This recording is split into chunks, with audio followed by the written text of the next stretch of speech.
Okay. चला one by one आपण घेऊया क्वेश्चन. ऍडव्हान्टेज ऑफ अजाईल कोण सांगू शकते? सोनाली?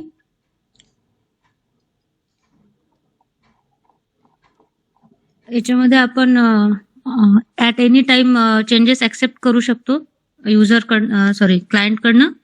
हम्म. आणि स्मॉल स्टोरीज आपण रिलीज करतो.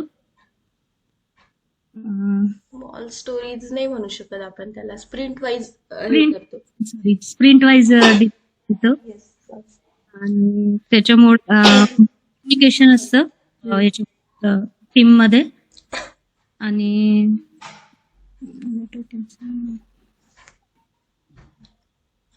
ठीक आहे. Aarti? Aarti, advantage of agile?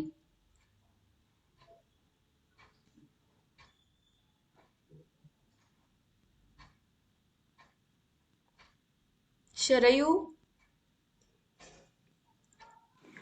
Sorry Megha, मी म्यूट होते. ठीक आहे. सांगायचा प्रयत्न करा. अजाईल मॉडेलमध्ये प्रत्येक स्टेजला सेपरेट टेस्टिंग होते. त्याच्यामुळे एरर जनरेशनची पॉसिबिलिटी कमी असते. नाही, असं नाही सांगू शकत आपण. प्रत्येक स्टेजला सेपरेट टेस्टिंग होते, नाही. व्हॅल्यू ड्रिव्हन प्रोसेस हम्म. हम्म. त्यात चेक पॉइंट्स आहेत. हा, चेक पॉइंट्स एक आहे. येस. आणि गाईज तुम्ही किती मोस्ट इम्पॉर्टंट एक पॉइंट विसरत आहात. अजाईल मध्ये मीटिंग्स असतात. मीटिंग्स मुळे तुमचं डेली वर्क ट्रॅकिंग मॉनिटरिंग हे इझी वे मध्ये होतं. आरती म्यूट करा. इझी होतं. तर तुम्ही हे जे बेसिक 4 ऍडव्हान्टेज आहे ऍटलीस्ट ते तरी सांगायचा प्रयत्न करा. अजाईल व्हॅल्यू ड्रिव्हन प्रोसेस आहे. त्याच्यात इच अँड एव्हरी स्टेपला मॉनिटरिंग होतं. अजाईल विथ म्हणजे 5 मीटिंग्स असतात. ग्रूमिंग मीटिंग, त्याच्या daily standup meeting, scrum meeting, retrospective meeting आणि अजून एक 5 मीटिंग्स असतात. आणि instead of that meeting we recognize that where we are lacking and where we are headed, so we can just figure out the things through the agile process. Okay, ठीक आहे. And in every step we just get a feedback from the client also, because of every week we just deliver 2 sprint to the client most of the time. Is it right? Every week 2 नाही, 2 prints नाही. 2 weak मध्ये एक sprint. म्हणजे आपण आपला approach ठेवायचा की तुम्ही 2 वीक स्प्रिंट फॉलो करता. ठीक आहे. तू एक उलट सांगितलं ते थोडं क्लिअर करत चला. म्हणजे मिनिमम 2 वीक्स पासून स्प्रिंट स्टार्ट होईल. मॅक्झिमम 3 मंथ्सची असेल. तर आपला अप्रोच हा असेल की आपण 2 वीक स्प्रिंट फॉलो करत आहे किंवा करत आलेलो आहे. ठीक आहे. तर गाईज बघा, तुमच्याकडे एवढा 4 दिवसाचा टाइम होता, पण मला नाही वाटत की तुमच्यापैकी कुणीही काही रिवाइज केलेलं आहे. आपण एकच ऍडव्हान्टेज डिसएडव्हान्टेजवर 2-3 लेक्चर डिस्कस केलेले आहेत. ठीक आहे, रिवाइज मध्ये.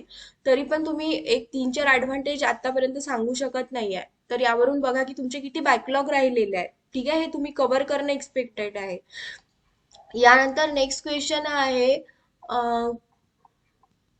बर्न डाऊन चार्ट काय आहे? Burn down, burn up. Swati?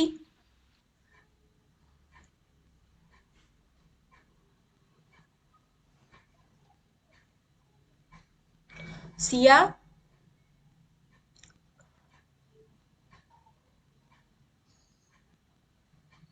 Guys answer द्यायचा प्रयत्न करा. तुम्हाला जे येत असेल ते सांगा. ठीक आहे, तुमची अंडरस्टँडिंग काय आहे? पेज रवींद्र, एक मिनिट, त्यांना आन्सर करू दे. एक मिनिट, तुला आयडिया आहे. ठीक आहे. Hello ma'am. Yes Sharayu? Burn down म्हणजे किती वर्क बाकी आहे आणि बर्न अप म्हणजे किती झालेलं आहे. ओके. ओके. प्रॉडक्ट बॅकलॉग काय असतात?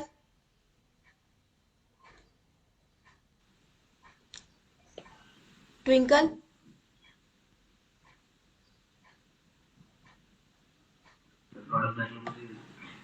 युजर स्टोरी ज्या स्क्रीन मध्ये सिलेक्ट केले असतात त्या. Come again. Hello. Yes, come again. User stories ज्या त्या स्प्रिंट मध्ये सिलेक्ट केल्या असतात ना त्या त्यांना प्रोडक्ट बॅकलॉग म्हणतो आपण. नाही, तुझं थोडं कन्फ्युजन झालेलं आहे. जे आपल्याकडे टोटल रिक्वायरमेंट आलेले असतात त्या म्हणजे आपल्या प्रॉडक्ट बॅकलॉग झालेल्या असतात, आणि ज्या करंट स्प्रिंट मध्ये आपण ऍड करतो ना हाय प्रायोरिटी, ते स्प्रिंट बॅकलॉग असतं. ठीक आहे. प्रॉडक्ट बॅकलॉग म्हणजे टोटल रिक्वायरमेंट असतात ज्या क्लायंट कडनं आलेल्या असतात, त्या टोटल रिक्वायरमेंट असतात त्या म्हणजे प्रॉडक्ट बॅकलॉग असतो आपला. त्यानंतर मग आपण त्याची ग्रुपिंग करतो प्रायोरिटी वाईज, म्हणजे बीए वगैरे पीपल, आणि मग त्या करंट स्प्रिंट मध्ये ज्याही तुमच्या रिक्वायरमेंट असतील, युजर स्टोरीज असतील, त्या म्हणजे मग तुमच्या स्प्रिंट बॅकलॉग झाल्या. ओके. तर हे छोटे छोटे पॉइंट आहेत, टर्म खूप इझी आहेत, पण जेव्हा तुम्हाला ऍक्च्युअल आन्सर द्यायचा असा टाइम येतो तुम्हाला कन्फ्युजन होतं. ठीक आहे. माहिती तुम्हाला सगळंच आहे. तर हे सगळं यामुळे होतंय की तुम्ही डेली डिस्कस नाही करत आहे. ठीक आहे. तर तुम्ही डेली डिस्कस करायला स्टार्ट करा. तर गाईज, ठीक आहे, यावरनं लक्षात येत आहे की तुम्हाला खूप छोट्या छोट्या गोष्टींमध्ये जास्त कॉन्सन्ट्रेट करायची गरज आहे. त्यामध्ये कन्फ्युजन आहे बऱ्याच जणांचं. ठीक आहे. जेव्हा मॉक सुरू होतील तर तुमचं हे कन्फ्युजन दूर होईलच. तुम्ही तुमच्या बेसवर पण ट्राय करा. स्क्रीन विजिबल आहे का? Yes ma'am. ओके. चला आपण नेक्स्ट टॉपिक स्टार्ट करूया. आपला नेक्स्ट टॉपिक आहे एन्व्हायरमेंट्स इन कंपनी. तर बघा, जेव्हाही आपण आयटी कंपनीज मध्ये जातो तर डिफरंट टाईपचे, एखाद्या प्रोजेक्टमध्ये वर्क करत असताना डिफरंट टाईप्सचे एन्व्हायरमेंट असतात. मोस्टली ही एक सॉफ्टवेअर कोणत्या कोणत्या फेजेस मधून ट्रॅव्हल करत आहे ते म्हणजे तुमचे एन्व्हायरमेंट झाले असतात असं आपण बोलू शकतो. म्हणजे सगळ्यात पहिले तर येते तुमचं डेव एन्व्हायरमेंट. ठीक आहे. आपण एसडीएलची जे फेजेस बघत होतो, सगळ्यात पहिले जसं की रिक्वायरमेंट वगैरे कलेक्ट केल्या जातात, डॉक्युमेंट्स बनतात, त्याचं अनालिसिस केलं जातं, त्यानंतर डेव्हलपर्स त्यांचं वर्क स्टार्ट करतात, राईट. मग डेव्हलपर्सचं वर्क कम्प्लीट झाल्यानंतर तेच ऍप्लिकेशन दुसऱ्या एन्व्हायरमेंट मधनं जर्नी करतं. मग त्यानंतर क्लायंट एन्व्हायरमेंटला जातं आणि मग ऍक्च्युअली लाईव्ह जातं. ठीक आहे. तर ही एक नॉर्मल जर्नी आहे अप्रोच. सगळ्यात पहिले आपण बघूया की डेव एन्व्हायरमेंट काय आहे. तर बेसिकली डेव एन्व्हायरमेंट हे डेव्हलपर, म्हणजे वर्डवरूनच तुमच्या लक्षात येईल. डेव एन्व्हायरमेंट मध्ये डेव्हलपर असतात, हे डेव्हलपर्सचं एन्व्हायरमेंट असते. ठीक आहे. आता यामध्ये डिफरंट टाईप ऑफ डेव्हलपर्स असतात. जसं की तुम्ही वर्ड ऐकले असतील, फ्रंट एंड आहे, फ्रंट एंड डेव्हलपर्स आहे, बॅक एंड डेव्हलपर्स आहे, एपीआय डेव्हलपर्स असतात.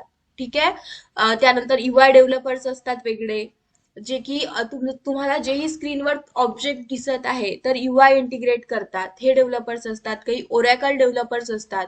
ओरॅकल म्हणजे हा डेटाबेसचाच पार्ट आहे, म्हणजे आपण एखाद्या ऍप्लिकेशन मध्ये फ्रंटला जेही ऍक्टिव्हिटीज परफॉर्म करतो तर त्या बॅकएंड मध्ये कुठेतरी स्टोअर होत असतात. जसं की आता तुम्ही डेली लाईफ मध्ये व्हॉट्सअप यूज करता, त्यामध्ये फ्रॅक्शन ऑफ सेकंड मध्ये कितीतरी user different type of activities perform करत असतात, राईट. तर त्या ऍप्लिकेशनला कुठेतरी एक लाईव्ह सपोर्ट त्या कंपनी थ्रू दिला जातो, तुमचा डेटा करेक्टली सेव्ह होतो. तुम्ही जर ऍप्लिकेशन अनइन्स्टॉल केलं आणि परत इन्स्टॉल करत आहे तर तुम्हाला त्याचं जेही काही काय बोलतो आपण बॅकअप आहे प्रिव्हियस वाला, तो घेता येतो, तुमचा डेटा कुठेतरी स्टोअर असतो. तर हे सगळे जे कॅल्क्युलेशन्स असतात यावर कुठेतरी डेव्हलपर्स कंटिन्युअसली वर्क करत असतात. ठीक आहे. याला एक लाईव्ह सपोर्ट पण आपण बोलू शकतो. तर डेव एन्व्हायरमेंट मध्ये असे डिफरंट डेव्हलपर्स असतात. ओके. आणि डेव एन्व्हायरमेंट मध्ये सपोज तुम्ही एखाद्या प्रोजेक्टवर काम करत आहे तर डेव्हलपर त्यांचं कोडिंग हे तर करतातच वर्क, पण कोडिंग जेव्हाही त्यांची कंप्लीट झाली त्यानंतर डेव एन्व्हायरमेंट मध्ये पण काही टेस्टिंग परफॉर्म केल्या जातात. आणि त्या टेस्टिंग कोणत्या, तर डेव एन्व्हायरमेंट मध्ये जे डेव्हलपर्स टेस्टिंग परफॉर्म करतात त्यांना डब्ल्यूबीटी बोललं जातं, मोस्टली व्हाईट बॉक्स टेस्टिंग. ठीक आहे. ही टर्म आपण बघितली आहे. मग व्हाईट बॉक्स मध्ये पण दोन डिफरंट टाईपच्या टेस्टिंग येतात, एक युनिट टेस्टिंग येते आणि दुसरी इंटिग्रेशन टेस्टिंग येते. ठीक आहे. वन बाय वन आपण ते बघूया की ते इन डिटेल युनिट टेस्टिंग मध्ये काय असेल आणि इंटिग्रेशन मध्ये काय असेल. ठीक आहे. त्यानंतर आपण एक ओव्हरव्ह्यू घेऊया की एसआयटी मध्ये काय आहे. तर गाईज, एसआयटी एन्व्हायरमेंट म्हणजे सिस्टीम इंटिग्रेशन टेस्टिंग एन्व्हायरमेंट आहे. एसआयटी एन्व्हायरमेंट हे टेस्टर्स साठीचं एन्व्हायरमेंट असतं. ठीक आहे. तिकडे आपण ऍक्च्युअली मध्ये वर्क करत असतो आणि एसआयटी मध्ये बीबीटी परफॉर्म केली जाते, त्याला ब्लॅक बॉक्स टेस्टिंग म्हणतात, आणि यामध्ये in detail functional testing perform केली जाते. ओके. आता प्रत्येक टेस्टिंग परफॉर्म करताना सॉरी गाईज, काही रूल्स आणि रेग्युलेशन्स असतात. ठीक आहे. त्यासाठी काही टेस्टिंगच्या टेक्निक आहेत.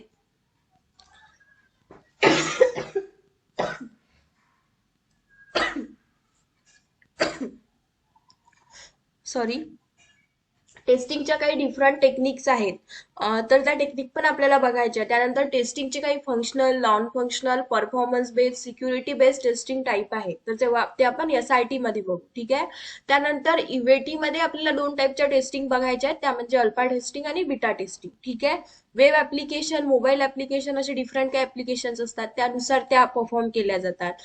काही एक रिअल टाइमचं एक डमी एन्व्हायरमेंट क्रिएट केल्या जातात, त्यामध्ये टेस्टिंग परफॉर्म केल्या जाते. त्यामध्ये लोड टेस्टिंग, परफॉर्मन्स टेस्टिंग अशा काही टेस्टिंग परफॉर्म होत असतात. ते सगळं UAT मध्ये होतं. आणि फायनली मग लाईव्ह एन्व्हायरमेंटला प्रॉडक्ट लॉन्च होतं. तर आपल्याला प्रोडक्शन नंतरचं काहीच नाही बघायचंय. ठीक आहे.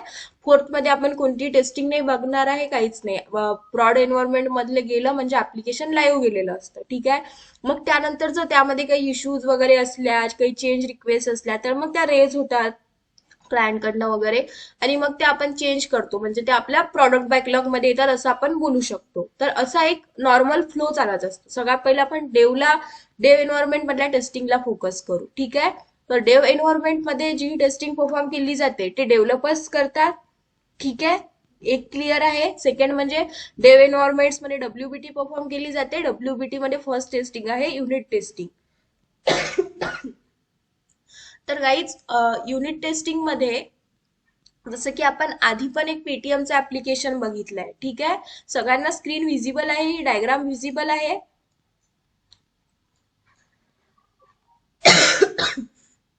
तर गाईज, डेव एन्व्हायरमेंट मध्ये जेव्हा युनिट टेस्टिंग परफॉर्म केली जाते, तेव्हा सोर्स कोडला छोट्या छोट्या ऍप्लिकेशन मध्ये, छोट्या छोट्या मॉड्यूल्स मध्ये डिवाइड केलेलं असतं.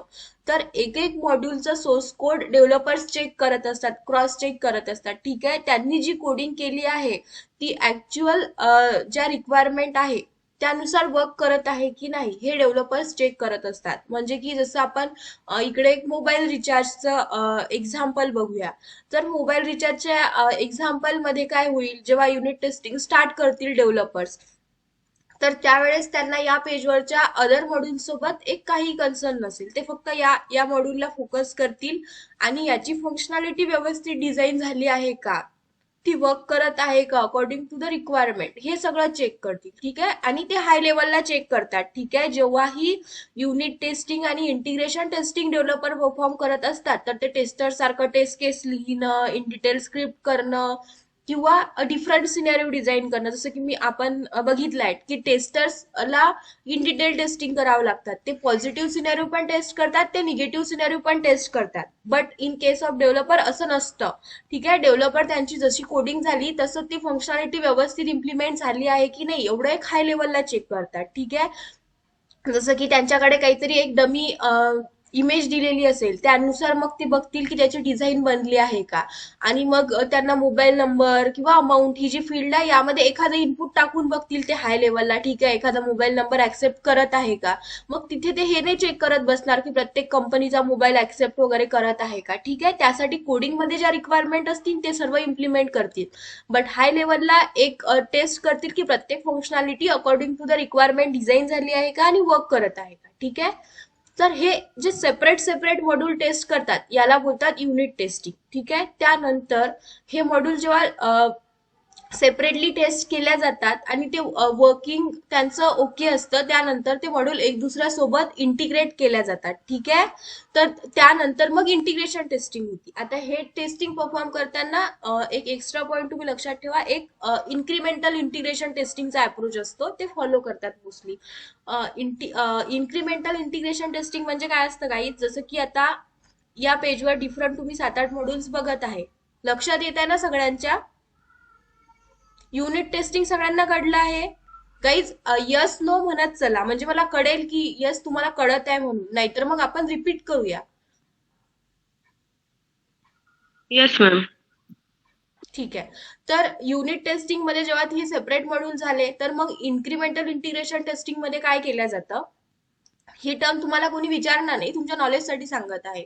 तर फर्स्ट मॉड्यूल टेस्ट केलं जातं ते ओके असतं. मग सेकंड मॉड्यूल टेस्ट केलं जातं, सपोज इथे इलेक्ट्रिसिटी आहे, सेकंड मॉड्यूल टेस्ट केलं जाईल ते ओके असेल. मग काय केलं जाईल की या 2 मॉड्यूलला एकत्र केलं जाईल, म्हणजे याला इंटिग्रेट केलं जाईल एका पेजवर, आणि मग बघितलं जाईल की हे वर्क करत आहे का, किंवा या चेंजेसमुळे कुठे काही ब्रेक होत आहे का. मग हे दोन ओके वर्क करत आहेत. मग त्यानंतर जे थर्ड मॉड्यूल आहे या पेजवरचं ते सेपरेटली टेस्ट केल्या जाईल. मग ते सेपरेटली ओके आहे वर्किंग, मग ते या दोन मॉड्यूल सोबत इथे या पेजवर इंटिग्रेट केल्या जाईल. मग असं एक एक ऍड केल्या जातं त्यामध्ये आणि टेस्ट परफॉर्म केली जाते हाय लेवलला. तर असं एक इन्क्रिमेंटल अप्रोचनी डेव्हलपर्स टेस्ट करत असतात. ठीक आहे, इथे आपला रोल नाही आहे. तर असाही एक अप्रोच डेव्हलपर्सच्या साईडनी चालत असतो. त्यानंतर इंटिग्रेशन टेस्टिंग येते गाईज. इंटिग्रेशन टेस्टिंग मध्ये मग सर्व मॉड्यूल इंटिग्रेट झाल्यानंतर ते एकत्रपणे टेस्ट केल्या जातात. आणि जेव्हा आपण मग सिस्टीम फंक्शनॅलिटी टेस्टिंग बघू ना, त्यानंतर आणखी एक फायनल टेस्टिंग असते. तर त्याला end to end integration testing म्हणतात. आता ती कधी करायची गरज पडते, का असते, हे आपण बघूया. ठीक आहे, तर पहिले एवढं लक्षात घ्या, युनिट टेस्टिंग म्हणजे हे प्रत्येक मॉड्यूल जे आहे ते सेपरेटली टेस्ट केल्या जातात आणि त्याची फंक्शनॅलिटी, त्याचा जो सोर्स कोड आहे तो रिक्वायरमेंट नुसार बनला आहे का, तसा त्याचं बिहेवियर आहे का, हे चेक केला जातो. ही तुमची युनिट टेस्टिंग झाली. त्यानंतर इंटिग्रेशन टेस्टिंग मध्ये तुम्ही हे लक्षात घ्या की सर्व जे मॉड्यूल्स आहेत त्यांना एकत्र केलं जातं, म्हणजेच इंटिग्रेट केलं जातं किंवा मर्ज केलं जातं, तुम्ही बोला. ठीक आहे, त्यानंतर मग ते वर्क करत आहेत का अकॉर्डिंग टू द रिक्वायरमेंट हे चेक केलं जातं. ठीक आहे, खूप मायनर इश्यू असू शकतात इकडे, जसं की जीयूआय रिलेटेड इश्यू असेल, एखादं नेव्हिगेशन पॅन असेल, किंवा कधी कधी असं होऊ शकतं काहीच की रिचार्ज मॉड्यूल सेपरेटली वर्क करत आहे, इलेक्ट्रिसिटीचं मॉड्यूल सेपरेटली वर्क करत आहे, बट त्याचं इंटिग्रेशन केल्यानंतर त्यामध्ये काही इश्यू येऊ शकतात. तर हे सगळं चेक करण्यासाठी इंटिग्रेशन टेस्टिंग परफॉर्म केली जाते डेव्हलपर्सच्या साईडनी. ठीक आहे, की 2-3 मॉड्यूल्सला मर्ज केल्यानंतर त्यामध्ये काहीतरी ब्रेक होतंय का कोड वगैरे, हे चेक करायसाठी इंटिग्रेशन टेस्टिंग केल्या जाते. तर इंटिग्रेशन टेस्टिंग परफॉर्म करत असताना बेसिकली त्यामध्ये काही टाइप्स आहेत. ठीक आहे, तर ते टाइप्स कोणते कोणते आहेत ते आपण बघूया आता. ठीक आहे, मेन दोन टाईप आहेत इंटिग्रेशन मध्ये. एक आहे फ्रंट एंड अप्रोच आणि दुसरा आहे बॅक एंड अप्रोच. ठीक आहे, फ्रंट एंड अप्रोच म्हणजे यूआय जीयूआय वर फोकस केला जातं टेस्टिंग करताना. म्हणजेच तुमच्या समोर हे जे काही दिसत आहेत ऍप्लिकेशन, तर याचं ज्या इमेज इंटिग्रेट केलेल्या असतील, जी टेक्स्टचा साईज असेल, त्याचा कलर असेल, त्यानंतर इथे बघा एक ॲरो आहे, हा ॲरो क्लिक केल्यानंतर तुमचं काहीतरी एक नवीन पेज ओपन होतं, राईट. तिथे आणखी तुम्हाला कंटेंट इन डिटेल्स दिसतात. म्हणजे जर तुम्ही या ॲरोवर क्लिक कराल तर कुठेतरी ही टॅब एक्सपांड होईल. Am I correct? तुम्ही असं बघितलं असेल, बऱ्याच ऍप्लिकेशनचं हे बिहेवियर असतं ऑब्जेक्टमध्ये. हा जो ॲरो आहे त्यावर क्लिक केल्यानंतर ते एक्सपांड होतं किंवा ऍटलिस्ट नेक्स्ट पेजला जातं. असं डिफरंट बिहेवियर असू शकतं. तर हे सगळं चेक करणं तुमचं यूआय जीयूआय मध्ये होईल इंटिग्रेशन टेस्टिंग परफॉर्म करताना. त्यानंतर बॅकएंड अप्रोच मध्ये हेच असेल की तुम्ही जी ऍक्टिव्हिटी फ्रंट एंडला परफॉर्म करत आहे तो तुमचा डेटाबेसमध्ये करेक्टली सेव्ह होत आहे की नाही होत आहे. ठीक आहे, तर हे काम तुमचं बॅकएंड मधलं असतं. तर हे सगळं डेव्हलपर्स परफॉर्म करत असतात की फ्रंट एंड तर ओके डिझाईन झाला आहे, पण फ्रंट एंड आणि बॅक एंडचं सिंक्रोनायझेशन झालं आहे की नाही. ठीक आहे, म्हणजे जे फ्रंट एंडला परफॉर्म होत आहे ते ऍक्च्युअल मध्ये बॅक एंड मध्ये सेव्ह होत आहे की नाही. तर हे जी सिंक्रोनायझेशन आहे फ्रंट एंड बॅक एंड मधलं, हे चेक करायचं काम पण डेव्हलपर्स करत असतात हाय लेवलला. ठीक आहे, त्यानंतर इंटिग्रेशन मध्येच परत 3 सब अप्रोच आहेत. तर हे आपल्यासाठी इम्पॉर्टंट आहे, तुम्हाला एखाद दुसरा क्वेश्चन येऊ शकतो. तर त्यामध्ये सगळ्यात पहिला अप्रोच आहे काही टॉप डाऊन अप्रोच, देन आहे बॉटम अप अप्रोच आणि सँडविच अप्रोच. त्यालाच बायडायरेक्शनल अप्रोच असं पण म्हणतात. तर बघा, इंटिग्रेशन टेस्टिंग परफॉर्म करत असताना जसं की आपण बघितलं की डिफरंट छोटे छोटे मॉड्यूल्स एकत्र केल्या जातात आणि इंटिग्रेशन टेस्टिंग परफॉर्म केली जाते. ठीक आहे, तर इंटिग्रेशन टेस्टिंग परफॉर्म करत असताना कधी कधी एखादं मॉड्यूल प्रेझेंट नसेल, तर त्या टाइमला काय केलं जातं, एक टेम्पररी टेम्पररी मॉड्यूल किंवा प्रोग्राम बोलू शकता तुम्ही त्याला, डिझाईन केला जातो. जसं तुम्ही कन्सिडर करा, एक एक्झाम्पल बघूया आपण की हे जे पेज आहे याचं जीयूआय याचं सगळं काही यांच्याकडे रेडी आहे. ठीक आहे, आणि या मॉड्यूलमध्ये या पेजमध्ये त्यांना माहित आहे की एक हे 7 मॉड्यूल्स पहिल्या पार्टिशन मध्ये येणार आहेत आणि त्यांना हे टेस्ट करायचे आहेत. सगळे मॉड्यूल्स रेडी झाले आहेत, बट कुठेतरी एखाद्या मॉड्यूल्स मध्ये काहीतरी कमी आहे किंवा तो डिझाईन नाही झालेला आहे. तर मग बाकीचे 6 तर डिझाईन आहेत, मग या एका मॉड्यूलमुळे त्यांची इंटिग्रेशन टेस्टिंग कुठेतरी थांबत आहे किंवा इंटरप्ट होत आहे. तर मग या केसमध्ये काय केलं जातं, त्या मॉड्यूलला एक टेम्पररी एक सब मॉड्यूल तिथे डिझाईन केलं जातं. त्याला आपण टेम्पररी मॉड्यूल म्हणू शकता किंवा डेमो मॉड्यूल म्हणू शकता. आणि मग ते टेम्पररी मॉड्यूल यूज करून इथे इंटिग्रेशन टेस्टिंग परफॉर्म केली जाते. म्हणजे या एका मॉड्यूलच्या डिपेंडन्सीमुळे तुमची जी अदर टेस्टिंग बाकी होती तर ती थांबू नये म्हणून मग याला एक अल्टरनेटिव्ह आपण त्याला बोलू शकतो, अल्टरनेटिव्ह सोल्युशन म्हणून काय केलं जातं की तुमचं एक टेम्पररी मॉड्यूल डिझाईन केलं जातं. मग त्या मॉड्यूलला काय बोलतात? त्या मॉड्यूलला स्टब बोलतात गाईस. ठीक आहे. XML एक लँग्वेज आहे ज्यामध्ये हे स्टब प्रिपेअर केल्या जातात. स्टब म्हणजे काय आहे? तुमचा एक टेम्पररी प्रोग्राम आहे, जे मी रिपीट सांगायला तेव्हापासनं की एक अल्टरनेटिव्ह सोल्युशन आहे तुमचं. असा टेम्पररी प्रोग्राम डिझाईन केला जातो आणि ते मॉड्यूल मग तिथे सब मॉड्यूल इंटिग्रेट होतं आणि मग तुम्ही तिथे इंटिग्रेशन टेस्टिंग परफॉर्म करता. तुम्ही म्हणजेच डेव्हलपर तिथे परफॉर्म करतात. त्यात एका मॉड्यूलमुळे त्यांची टेस्टिंग इंटरप्ट होऊ नये म्हणून हे एक अल्टरनेटिव्ह सोल्युशन डेव्हलपर्स फाइंड करतात. ठीक आहे.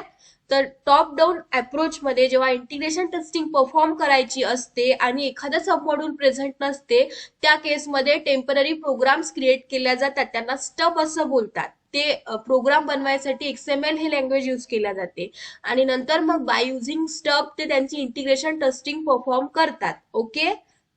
आता तुम्ही बोलाल की मग अशी टेस्टिंग केली मग ते मॉड्यूल तर कुठेतरी तसंच राहील किंवा त्याचं वर्क तर झालेलंच नाहीये. तर मग हे सगळं काहीच कव्हर करायसाठी म्हणजे जेव्हा तिचा ऍक्च्युअल मॉड्यूल येईल आणि ते डेव्हलप करतील मग इंटिग्रेट करतील, तर मग ह्या सगळ्या गोष्टी कव्हर करायसाठी जेव्हा फंक्शनल सिस्टीम मधल्या सगळ्या टेस्टिंग परफॉर्म होतील त्यानंतर परत एकदा मग टेस्टिंग केल्या जाते गाईज हाय लेवलला. ठीक आहे. म्हणजे सपोज डेव्हलपरच्या लेवलला टेस्टिंग करताना एखादं मॉड्यूल काय होतं आता प्रेझेंट नाहीये, मग त्यांनी स्टब प्रिपेअर केलं आणि टेस्टिंग परफॉर्म केली. मग ठीक आहे, त्यांची इंटिग्रेशन टेस्टिंग पास झाली. मग काय होईल? ऍज अ टेस्टर ते आपल्याकडे येईल. मग आपण सगळ्या इन डिटेल टेस्टिंग परफॉर्म करू. मग सगळ्या टेस्टिंग तुमच्या परफॉर्म झाल्या पण ते मॉड्यूल तर कुठेतरी डमीज त्यांनी हे केलेलं होतं राईट. तर मग त्या केसमध्ये काय होईल? तोपर्यंत डेव्हलपर्स त्यांचे अल्टरनेटिव्ह सोल्युशन्स बघतील, ऍक्च्युअल मॉडेल डिझाईन डेव्हलप होईल आणि ते इंटिग्रेट केल्या जाईल. तर मग त्या केसमध्ये काय होतं की ह्या सगळ्या टेस्टिंग परफॉर्म केल्या जातं केल्यानंतर लास्ट मध्ये ऍप्लिकेशन UAT मध्ये जाण्याच्या आधी ते परत एकदा इंटिग्रेशन टेस्टिंग परफॉर्म करतात. तर त्याला end to end integration testing म्हणतात. म्हणजे त्या केसमध्ये हे जे त्यांनी टेम्पररी अशा काही गोष्टी ज्या तेव्हा कन्सिडर केलेल्या असतील त्या सगळ्या रिमूव्ह होऊन ऍक्च्युअल चेंजेस तिकडे इम्प्लिमेंट होतील आणि मग फायनली एक दुसऱ्या एन्व्हायरमेंट मध्ये ऍप्लिकेशन द्यायच्या आधी डिलिव्हर करायच्या आधी ते काय करतील? एक परत टेस्टिंग परफॉर्म करतील क्रॉस चेक टाईप. मग त्याला end to end integration testing बोलतात. ओके. तर तिकडे तुम्ही सध्या जाऊ नका, तुम्हाला सांगून ठेवलं ऍडव्हान्स मध्ये की अशी पण एक टेस्टिंग असते. तर इन शॉर्ट तुमच्याकडे जेव्हा सब मॉड्यूल नसेल इंटिग्रेशन टेस्टिंग करताना त्यावेळी असे काही टेम्पररी प्रोग्राम्सची हेल्प जे आहे डेव्हलपर घेत असतात. क्लिअर आहे सगळ्यांना? सॉरी, टॉप डाऊन अप्रोच सगळ्यांना क्लिअर आहे इंटिग्रेशन टेस्टिंग मध्ये?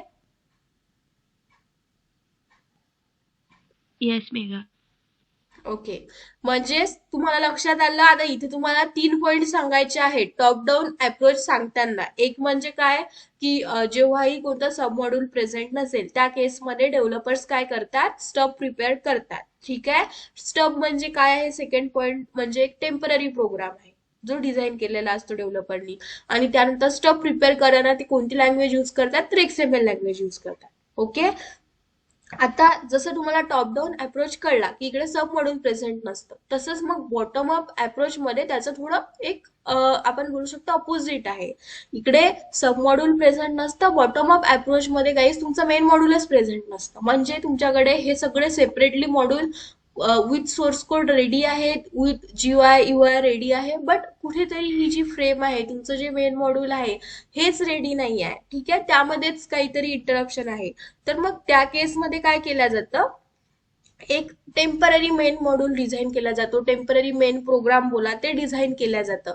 आता हे जे टेम्पररी डिझाईन केलेलं मेन मॉड्यूल असतं त्याला काय बोलतात? तर त्याला ड्रायव्हर असं बोलतात. जसं की टॉप डाऊन मध्ये तुम्ही बघितलं होतं स्टब असतात, तसंच बॉटम अप मध्ये ड्रायव्हर डिझाईन केल्या जातात. ठीक आहे. याला ज्या टेम्पररी प्रोग्रामला सब मॉड्यूल साठी स्टब बोलतात आणि या टेस्टिंग मध्ये बॉटम अप मध्ये ड्रायव्हर डिझाईन केले जातात ऍज अ टेम्पररी प्रोग्राम म्हणून. हे सगळं डेव्हलपर्सच डिझाईन करत असतात आणि हे पण XML मध्ये असतात. ठीक आहे. यामध्ये काहीही असं टफ नाही आहे. टॉप डाऊन मध्ये तुमच्याकडे सब मॉड्यूल नसतं इंटिग्रेशन टेस्टिंग साठी आणि बॉटम अप मध्ये तुमच्याकडे मेन मॉड्यूल नसतं. तर मग त्या वेळेला असे टेम्पररी प्रोग्राम क्रिएट केल्या जातात. ओके.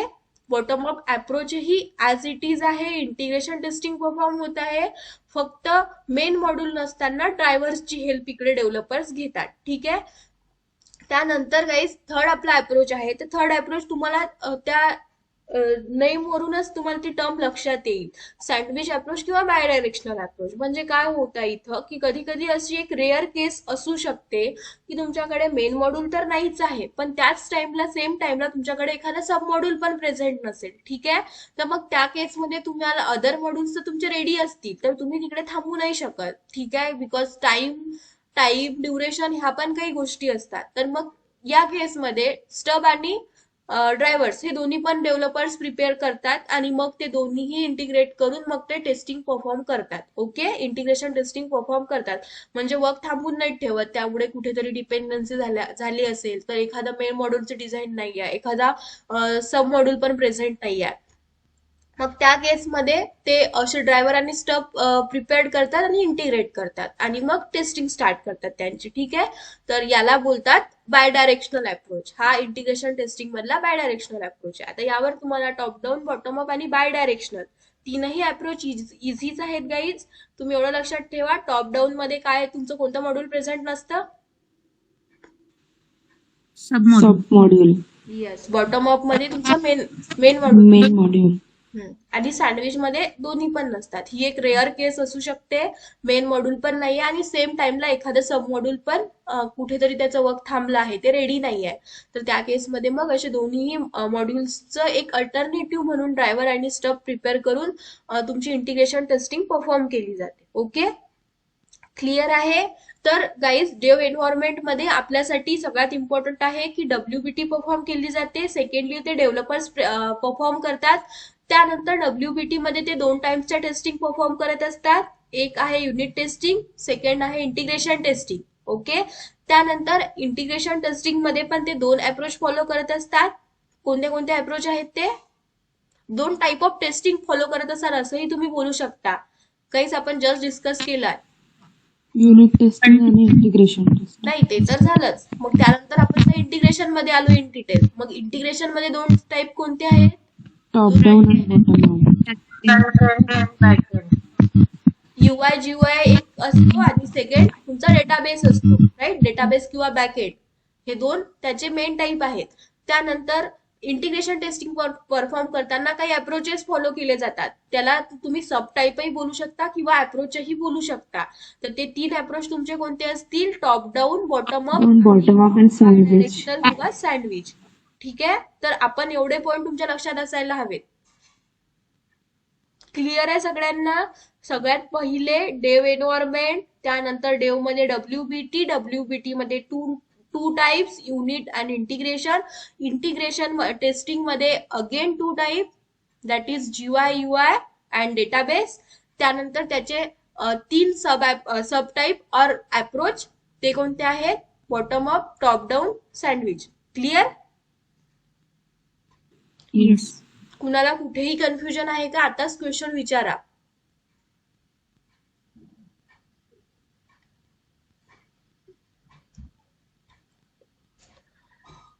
गाईज कुणाला काहीही कन्फ्युजन असेल तर तुम्ही क्वेश्चन विचारा. खूप छोट्या छोट्या टर्म्स आहेत, यामध्ये काही डिफिकल्ट असं नाहीये. ठीक आहे. नेक्स्ट घ्यायचं.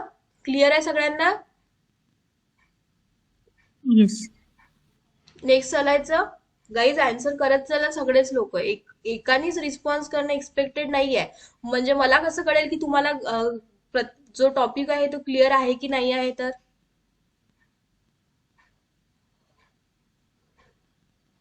ठीक आहे. मी कन्सिडर करत आहे की तुम्हाला डेव एन्व्हायरमेंट क्लिअर आहे. आणि स्टील जर तुम्हाला काही इश्यू असेल, नोट्स शेअर होतील लेक्चर नंतर, तुम्ही उद्या क्वेश्चन विचारा. ठीक आहे. त्यानंतर गाईज नेक्स्ट टॉपिक आपला एसआयटी आहे. तर एसआयटी म्हणजे सिस्टीम इंटिग्रेशन टेस्टिंग आहे. हे टेस्टर्सचं एन्व्हायरमेंट आहे. ओके. आणि एसआयटी मध्ये आपण डिफरंट टेस्टर्स तुमचे प्रेझेंट असतील. ठीक आहे. जसं डेव्हलपर त्यांचं बिल्ड रेडी करतील. ठीक आहे. युनिट इंटिग्रेशन टेस्टिंग त्यांची परफॉर्म होईल, सगळं डॉक्युमेंटेशन असेल आणि सगळी कोडिंग त्यांची झालेली असेल नंतर मग ते बिल्ड तुमच्याकडे येईल, ठीक आहे. किंवा मग जेव्हा आपण जिरामध्ये काम करत असतो तर मग डेव्हलपर कडनं ते युजर स्टोरी मूव्ह केली जाते इन टेस्ट मध्ये, मग तुम्ही ते ठिकाणं पिक करता. मग तुम्हाला लेटेस्ट कोड दिला जातो, लेटेस्ट डिप्लॉय केलेला जो कोड असतो तो लेटेस्ट कोड डिप्लॉय केला जातो टेस्टिंग एन्व्हायरमेंट मध्ये, आणि तुमच्याकडे मग लिंक असतेच त्या एन्व्हायरमेंटची, ठीक आहे. तुम्हाला इनिशियलीच अशा लिंक भेटून जात असतात प्रोजेक्टमध्ये. मग तुम्ही त्या ऍप्लिकेशनवर जम्प करता आणि तुम्ही तुमची टेस्टिंग स्टार्ट करता, ठीक आहे. जसं डेव्हलपर्सच्या सर्व टेस्टिंग परफॉर्म होतात, बिल्ड रेडी होतं, त्यानंतर मग ते टेस्टिंग टीमकडे डिलिव्हर होतं, ठीक आहे. मग टेस्टिंग टीम तिथे टेस्टिंग स्टार्ट करते. आता सगळ्यात पहिले टेस्टिंग स्टार्ट करताना त्यांचं काम असतं टेस्टरचं की त्या बिल्डची स्टॅबिलिटी चेक करणं, ओके. म्हणजे आता तुम्ही बघितलंय की इकडे आपण कंटिन्युअस सर्व्हिस देत आहे, राईट, अजाईल मध्ये. म्हणजे तुमचं ऍप्लिकेशन बनलेला आहे, डिलिव्हर झालेला आहे, लाईव्ह मध्ये ते यूज करत आहेत, नंबर ऑफ कस्टमर्स यूज करत आहेत, आणि मग त्यामध्ये असे काही काही चेंजेस इम्प्लिमेंट करणं सुरू असतं, ठीक आहे.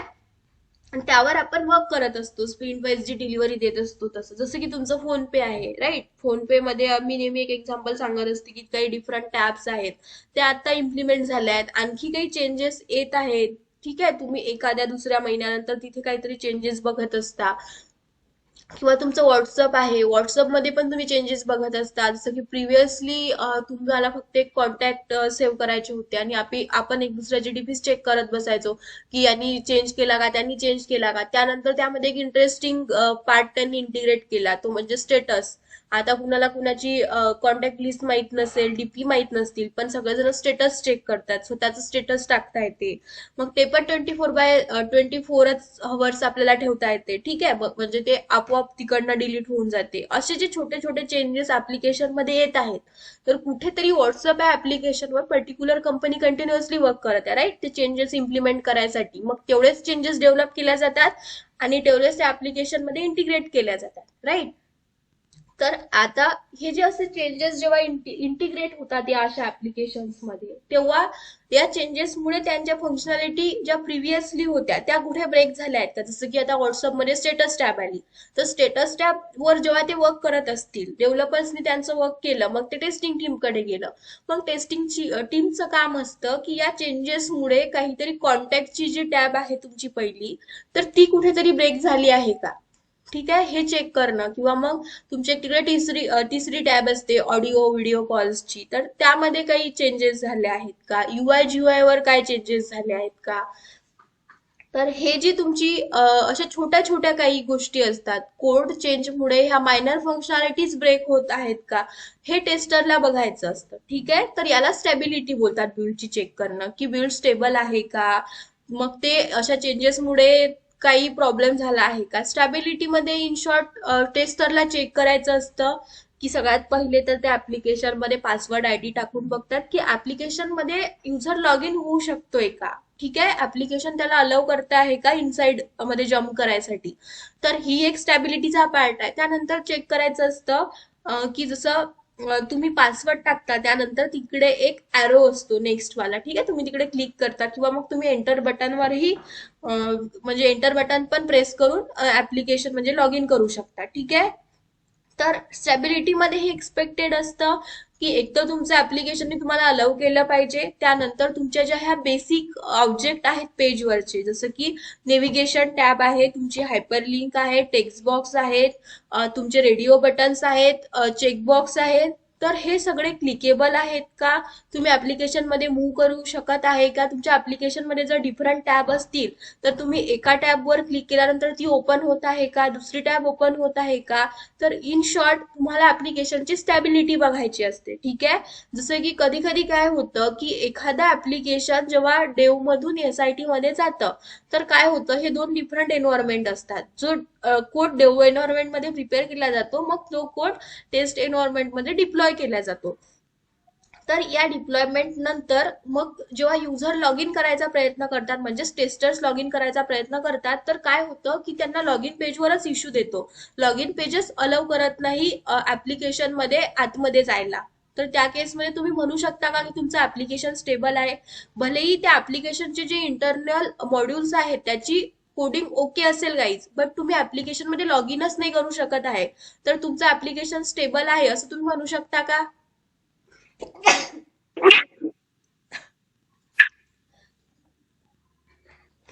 गाईज क्लिअर आहे का तुम्हाला इथपर्यंत? जर तुमचं ऍप्लिकेशन तुम्हाला अलाउच करत नसेल तर तुम्ही बोलू शकता का की तुमचं ऍप्लिकेशन स्टेबल आहे म्हणून?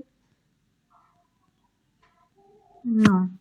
राईट. तर सगळ्यात पहिले टेस्टर्सचं काम हेच असतं की ऍप्लिकेशनची स्टेबिलिटी चेक करणं. ठीक आहे. आता हे स्टेबिलिटी चेक करायला कोणती टेस्टिंग वगैरे म्हणतात ते आपण वन बाय वन बघूया. ठीक आहे. नेक्स्ट आपल्याला उद्या किंवा परवाच्या टॉपिक मध्ये तो टॉपिक कव्हर होईलच.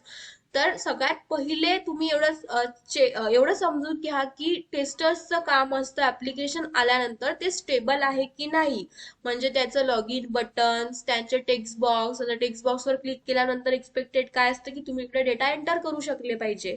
राईट.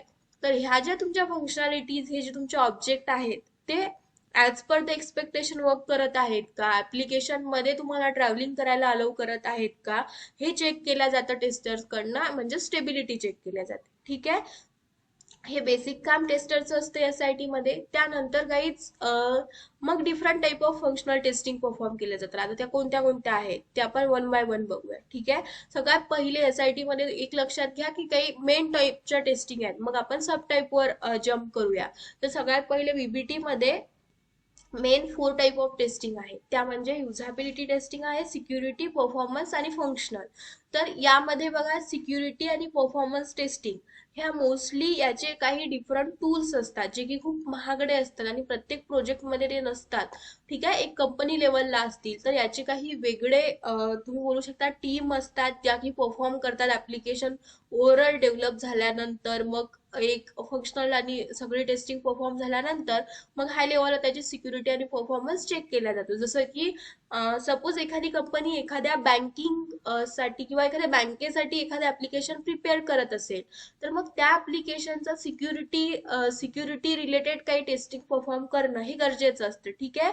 तिकडे सेन्सिटिव्ह कस्टमर्सचा डेटा असतो, पैसे म्हणजे मनी रिलेटेड काही गोष्टी असतात, तर या सगळ्या गोष्टीसाठी सिक्युरिटी टेस्टिंग खूप इम्पॉर्टंट असते. तर त्याचे काही वेगळे टूल्स असतात.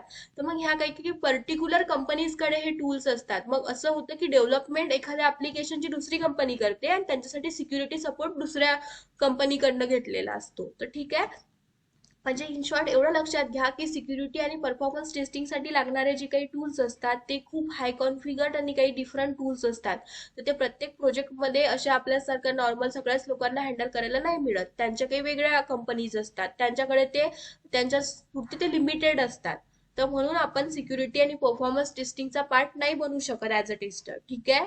हे वेगळ्या लेवलला टेस्टिंग परफॉर्म केली जाते. जरी तो SITचा पार्ट असला तरी आपण जेव्हा अजाईल मध्ये काम करू तर आपल्याला सिक्युरिटी आणि परफॉर्मन्स टेस्टिंग हँडल करायला नाही मिळेल. एखाद्याला जर तो UAT वगैरे सारख्या याच्यात आहे किंवा मग त्याच्या टीम मध्ये जर रिक्वायरमेंट आहे तर परफॉर्मन्स टेस्टिंग कुठेतरी त्याला एक बघायला मिळू शकतो. बट रेअर केस मध्ये असं एखादी केस असू शकते. बाकी आपण सिक्युरिटी आणि परफॉर्मन्स टेस्टिंगचा पार्ट नसणार आहोत. ठीक आहे. कारण की प्रत्येक प्रोजेक्ट मध्ये सिक्युरिटी टेस्टिंग लागेल किंवा नाही हे पण गरजेचं नाहीये. तर त्यामुळे याचं जे प्रमाण आहे ते खूप कमी आहे, म्हणजे 5%च आहे तुम्ही बोला, आणि त्याची एक वेगळी टीम असेल.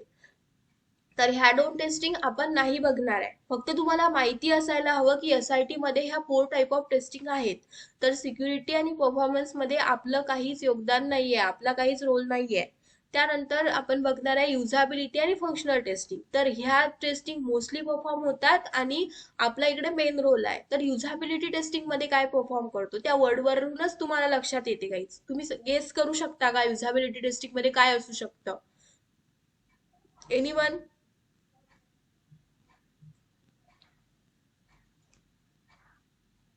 गाईज आन्सर देत चला.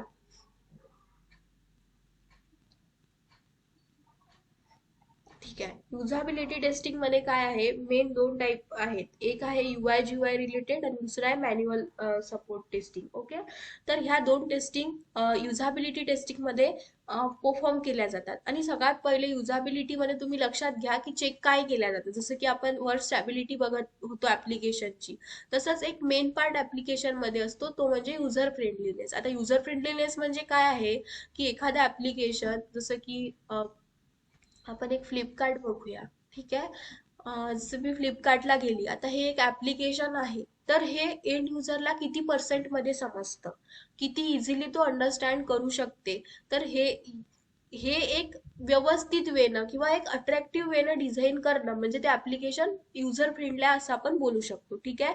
आता तुम्ही बघा की एखादा जास्त शिकलेला किंवा टेक्निकल पर्सन नाही आहे, एक नॉर्मल युजर आहे, पण तोही जरी फ्लिपकार्टवर आला आणि त्याला काहीतरी काय बोलू शकतो आपण, काहीतरी सर्च करायचं आहे, जसं की त्यांना काहीतरी इलेक्ट्रॉनिक्सच्या वस्तू घ्यायच्या आहेत, तर इथे जर फक्त सगळं त्यांनी एका वर्डमध्येच लिहून ठेवलं असतं की टॉप ऑफर्स कोणत्या आहे, ग्रॉसरी, इथे इमेज इंटिग्रेट नसत्या केल्या आणि जस्ट एक वर्ड मध्ये लिहून ठेवलं असतं, अशा टॅब दिल्या असत्या, इलेक्ट्रॉनिक्स आहे, फॅशन वगैरे आहे, आणि एखाद्याला त्या लवकर क्लिक होत नाही किंवा तेवढं समजत नाही, तर मग ते कसे सर्च करू शकले असते. म्हणून मग त्यांनी एक थोडं लॉजिक लावलं की हे ऍप्लिकेशन जास्त इंटरॅक्टिव्ह कसं करता येईल. म्हणून मग त्यांनी काय केलं, इलेक्ट्रॉनिक्स मध्ये एक इमेज टाकून दिली, म्हणजे एखाद्याने इलेक्ट्रॉनिक्स हा वर्ड रीड जरी नाही केला तरी त्या इमेज वरनं तो गेस करू शकते की यामध्ये कोणते प्रॉडक्ट असतील. ठीक आहे. तसंच तुमचं काही हे अप्लायन्सेस आहेत किंवा ट्रॅव्हलिंगचं तिकीट बुकिंग आहे, तर अशा इकडे छोट्या छोट्या इमेज इंटिग्रेट केल्या, म्हणजे एंड युजर काय करू शकेल की त्याच्या डोक्याला ताण न देता तो एक गेस करू शकतो की ठीक आहे या टॅब मध्ये काय असेल, आणि मग डायरेक्टली तिकडे मूव्ह होतो, वाचत बसायच्या फरकात तो पडत नाही. तर हे जे असं सिम्प्लिसिटी आहे ऍप्लिकेशनची, डिझाईन केली जाते, तर अट्रॅक्टिव्ह वे मध्ये डिझाईन केल्या जाते, यालाच युजर फ्रेंडलीनेस म्हणतात. आता या व्यतिरिक्त आपण एक दुसरं एक्झाम्पल बघूया.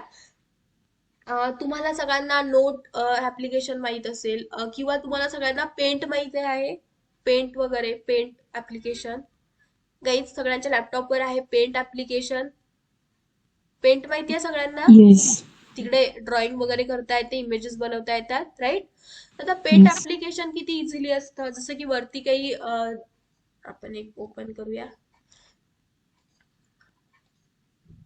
आता हे पेंट तुमच्या समोर ओपन आहे, तर इथे किती इझिली आहे. जर तुम्ही इथे लहान मुलालाही बसवलं तर त्याला स्वतःलाच तो शिकू शकतो की त्याला इकडनं पेन्सिल पिक करायची आहे, मग इथे काहीतरी बनवायचं आहे, मग काहीतरी चुकलं असेल तर तो इकडनं रबर पिक करेल, इकडे कलर्सचे ऑप्शन आहेत, इकडे डिफरंट ऑब्जेक्ट्स आहेत. तर हे ऍप्लिकेशन मध्ये तुम्हाला हँडल करायला काही वेगळी अशी केटी लागली आहे का, म्हणजे कोणी तुम्हाला असं स्पेशल शिकवायची गरज लागते का. इझिली इकडे अशा टॅब आहेत की तुम्ही त्या स्वतः अंडरस्टँड करून काय करू शकता, यूज करू शकता, राईट. तर हे काय झालंय ऍप्लिकेशनचं युजर फ्रेंडलीनेस झाला ना, कारण की या ऍप्लिकेशन मध्ये हँडल करायसाठी तुम्हाला वेगळ्या टाईपचं काहीही असं ट्रेनिंग घ्यावं लागत नाही. ठीक आहे. तर असे ऍप्लिकेशन युजर फ्रेंडली असतात. ओके. तर हे आपण युझॅबिलिटी टेस्टिंग मध्ये चेक करत असतो की ऍप्लिकेशन किती युजर फ्रेंडली आहे, त्याचे जे ऑब्जेक्ट्स आहेत ते कसे वर्क करत आहेत, ते युजरला इझिली समजत आहे की नाही, जर एखादी फंक्शनॅलिटी कॉम्प्लेक्स असेल तर त्यासाठी काही अल्टरनेट सोल्युशन असू शकतं का. तर कोणतंही ऍप्लिकेशन डेव्हलप करताना मोस्टली ट्राय त्यांना हे करायचं असतं की ते जास्तीत जास्त युजर फ्रेंडली असेल, तेच युझॅबिलिटी टेस्टिंग मध्ये परफॉर्म चेक केलं जातं. ओके. आता या व्यतिरिक्त काही मेकॅनिकलचे ते कॅड वगैरेचे काही असतात, ऑटो कॅड वगैरेचे काही सॉफ्टवेअर्स असतात, तर ते कॉम्प्लेक्स फंक्शनॅलिटीचे असतात, जसं की तिकडे एखादं मेजरमेंट जरी घ्यायचं असलं तरी मल्टिपल ऑप्शन्सला ट्रॅव्हल करून मग सिलेक्ट करावं लागतं, आणि मग ते शीटवर त्यांचे जे फायनल ऑब्जेक्ट्स आहेत किंवा ड्रॉइंग्स आहेत ते मेकॅनिकल आणि इलेक्ट्रिकल इंजिनियर्स बनवत असतात. ओके. तर अशा ह्या ज्या ऍप्लिकेशन असतात ते कॉम्प्लेक्स असतात, तर त्यासाठी मग टेक्निकल पर्सनना पण नॉलेजची गरज असते. म्हणजे असे आता ऑटोकॅड वगैरे सारखे ऍप्लिकेशन हँडल करताना ते काय करतात, आज त्याचं ट्रेनिंग होते आणि नंतर कुठे ते हँडल करू शकतात. ठीक आहे. बट ते टेक्निकली झालं. तर हे एक तुम्ही फक्त कम्पॅरिझन लक्षात घ्या म्हणून मी तुम्हाला सांगत आहे. तर या ऍप्लिकेशन मध्ये आपला ट्राय असतो की हे ऍप्लिकेशन जास्तीत जास्त युजर फ्रेंडली असेल. ठीक आहे. म्हणजे एंड युजर त्याला इझिली समजू शकेल. तर हे चेक करायचं काम आपण युझॅबिलिटी टेस्टिंग मध्ये परफॉर्म करत असतो. ठीक आहे. मग सेकंड तुमचा टाईप आहे गाईज, तो म्हणजे मॅन्युअल सपोर्ट टेस्टिंग. तर मॅन्युअल सपोर्ट मध्ये तुम्ही कॉन्टॅक्ट सेन्सिटिव्हनेस बघत असता. ठीक आहे. कॉन्टॅक्ट सेन्सिटिव्हनेस म्हणजे काय असू शकतो, ही टर्म आपण या आधी पण डिस्कस केली आहे. सांगू शकते कुणी कॉन्टॅक्ट सेन्सिटिव्हनेस. मला आठवतं जेव्हा मी तुम्हाला काहीतरी डेव्हलपर्स का कशाच तरी स्टेजेस सांगत होती तेव्हा मी तुम्हाला कॉन्टॅक्ट सेन्सिटिव्हनेस सांगितलं होतं. ओके. ठीक आहे. तर गाईज कॉन्टॅक्ट सेन्सिटिव्हनेस म्हणजे सिम्पली काय असतं, तुम्ही जेव्हा एखाद्या ऍप्लिकेशन टेस्ट करत आहे ते in detail as a tester म्हणून तुम्हाला चेक करायचं असतं. तर इकडे प्रत्येक फील्डचे काहीतरी डेटा टाईप असतात. तुम्ही आता जावा पण शिकत आहे, तुम्हाला डेटा टाईप शिकवले असतील. ठीक आहे, की जर तुम्ही स्ट्रिंग टाईपचा डेटा पास करत आहे, स्ट्रिंग टाईपचा म्हणजे तुम्ही असे अल्फाबेट किंवा एखादं सेंटेन्स पास करत आहे तर ते एक स्ट्रिंग टाईप मध्ये येतं. किंवा तुम्ही एखादे काही नंबर्स टाईप करत आहे तर मग ते इंटिजर मध्ये येतं. आणि कधी कधी तुम्ही पॉइंट वाले नंबर टाईप करता, जसं की एखाद्या गोष्टीचा ऍव्हरेज काढत असाल तर त्याचा ऑलवेज आन्सर कॉन्स्टंटली असं नंबर मध्ये येईल हे गरजेचं नाही आहे. कधी कधी 7.4 येऊ शकतं, 7.5 येऊ शकतं. तर हे जे पॉईंट नंतरच्या अशा ज्या व्हॅल्यू असतात मग हे फ्लोट मध्ये वगैरे येतं डेटा टाईप, राईट. तर असे जे डिफरंट डेटा टाईप असतात तुमच्या फंक्शनॅलिटीजचे, तर त्यानुसार मग तुमची फंक्शनॅलिटी इनपुट ऍक्सेप्ट करत आहे का हे चेक केलं जातं. जसं की आता मोबाईल नंबर आहे, तर मोबाईल नंबरचा डेटा टाईप काय असेल गाईज, इंटिजर. राईट. तर मग इथे तुमचं एक्सपेक्टेड रिझल्ट काय असेल की यांनी नंबरच ऍक्सेप्ट केले पाहिजेत, राईट. या फील्डमध्ये नंबर ऍक्सेप्ट केली पाहिजेत, हे एक तुमची फील्ड असेल. त्यानंतर इकडे आणखी एक रूल काय असू शकतो की तुमच्या मोबाईल नंबरला लिमिटेशन असलं पाहिजे, राईट. इकडे 10 डिजिट असले पाहिजे आणि 2 डिजिटचा तुमचा कोड असतो, कंट्री कोड वगैरे. तर असं एक 12 डिजिट तुम्ही कन्सिडर करा, किंवा कोड बाय डिफॉल्ट सिलेक्ट असतो आणि तुम्हाला फक्त जस्ट नंबर एंटर करायचा असते. तर हे काय झालं, तुम्ही जे चेक करत आहे या पर्टिक्युलर फील्डसाठी हा तुमचा कॉन्टॅक्ट सेन्सिटिव्हनेस झाला. मीन्स त्या फील्डची काय रिक्वायरमेंट आहे त्यानुसार ते इनपुट ऍक्सेप्ट करत आहे का हे तुम्हाला चेक करायचं असतं. ठीक आहे, जसं की मग तुम्ही पासवर्ड फील्डवर आले. आता पासवर्ड फील्डमध्ये काय कंडिशन्स असतील तुमच्या, काही ठिकाणी असतं की तुम्ही ऍटलिस्ट 8 डिजिटचा पासवर्ड एंटर करा. काही फील्डमध्ये असं असतं की तुम्हाला ऍटलिस्ट 20 कॅरेक्टरचा पासवर्ड डिसाईड करायचं एक परमिशन असते त्या ऍप्लिकेशन मध्ये. मग त्यामध्येही तुमचे रूल्स असतात गाईज. ठीक आहे, की तुम्ही फ्लोट म्हणजे डेटा पासवर्ड मध्ये काही कॅपिटल लेटर पण ऍक्सेप्ट केले पाहिजे, नंबर पण ऍक्सेप्ट केले पाहिजे, स्पेशल सिम्बॉल पण ऍक्सेप्ट केले पाहिजे. मग या केसमध्ये डेव्हलपर्स तशी कंडिशन टाकतात. मग तुम्हाला ऍज अ टेस्टर ते चेक करायचं असते की ते कॉम्बिनेशन ऍक्सेप्ट करत आहे का. जर करत असेल तर म्हणजे तुमची टेस्ट केस पास आहे. तर ह्या ज्या छोट्या छोट्या गोष्टी तुम्ही चेक करत आहे according to the data type functionality behave करत आहे की नाही हे चेक करणं म्हणजे तुमचा कॉन्टॅक्ट सेन्सिटिव्हनेस झाला. तर हा जो कॉन्टॅक्ट सेन्सिटिव्हनेस आहे हे तुम्ही मॅन्युअल सपोर्ट टेस्टिंग मध्येच परफॉर्म करत असता. ओके, आता यासाठी काही टेस्टिंग टेक्निक आहेत तर त्या फंक्शनल टेस्टिंगचा पार्ट आहे, ते आपण उद्याला बघू.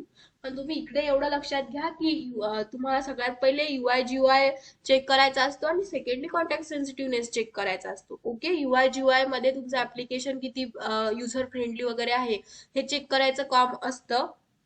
प्लस तुम्ही चेक करत असता की ऍप्लिकेशन मध्ये जे डिफरंट ऑब्जेक्ट्स आहेत, तुमच्या फील्ड आहेत, लॉग इन बटन असेल किंवा एखादी टॅब दुसरी हायपर लिंकची टॅब असेल त्यावर क्लिक केल्यानंतर नवीन पेजेस ओपन होत आहे का. जसं बघा तुमच्या समोर आता हे जे पेज आहे इथे टर्म्स ऑफ यूज आणि प्रायव्हसी पॉलिसी हे 2 कीवर्ड हायलाइट झालेले आहेत.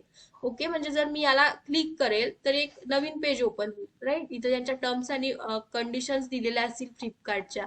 तर ही काय झाली तुमची या पेजला दिलेली एक प्रकारची हायपर लिंक आहे या टॅबसाठी. मग इथे एक्सपेक्टेड रिझल्ट काय असेल, यावर क्लिक केल्यावर हे नवीन टॅब मध्ये ओपन होते की नाही, हे सगळं GUIचा पार्ट झाला. ओके, हे सगळं तुम्हाला चेक करायचं असतं.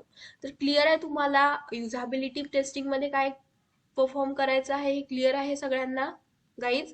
एक तर UI GUI चेक करायचं आहे, सेकंड म्हणजे मॅन्युअल सपोर्ट मध्ये सपोर्ट टेस्टिंग चेक करायची आणि त्यामध्ये कॉन्टॅक्ट सेन्सिटिव्हनेस चेक करायचा आहे. ओके. येस.